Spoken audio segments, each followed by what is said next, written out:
আজকে আমি ইসিতেও একটা জবাব নিয়ে এসেছি আর ২২ তারিখে আমার প্রচারণার মাঠে থাকার কথা, কিন্তু বাধ্য হয়েই আমি আজকে ঢাকায় এসেছি বিকজ আমার কাছে মনে হয়েছে প্রশাসন এবং পুলিশের যতটা নিরপেক্ষ থাকবার কথা ততটা নিরপেক্ষ নয়।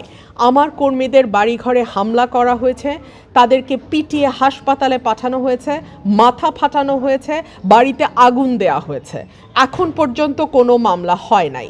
সো আমি নির্বাচন কমিশনকে অবহিত করতে এসেছি যে যেহেতু আমি একজন স্বতন্ত্র প্রার্থী এবং আমি বড় দলগুলোর বিরুদ্ধে আমাকে লড়াই করতে হচ্ছে, প্রশাসন যদি এখানে একদম স্ট্রেইট নিরপেক্ষ না থাকে তাহলে আরেকটা ৫ই অগাস্টের মতন কিংবা ২০১৮ নির্বাচনের মতন আরেকটা নির্বাচন যদি হয় বাংলাদেশে, তার পরিণতি ভালো হবে না, কারো জন্যই ভালো হবে না।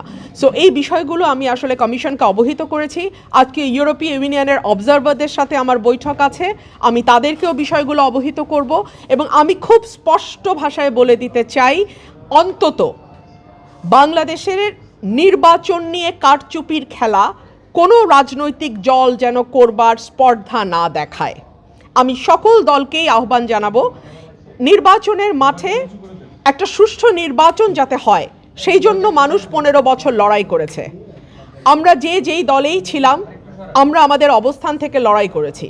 সো আরেকটা কারচুপির নির্বাচন, আরেকটা ম্যানিপুলেটেড ইলেকশন বাংলাদেশে আমরা হতে দেব না ইনশাল্লাহ। আমি ডেফিনেটলি নির্বাচনের মাঠে থাকব এবং আমি টাইম টু টাইম আমার মিডিয়ার যারা সহকর্মী আছেন, ভাই আছেন, আমি আপনাদেরকে অবহিত করব, আমি অবজারভারদেরকে অবহিত করব।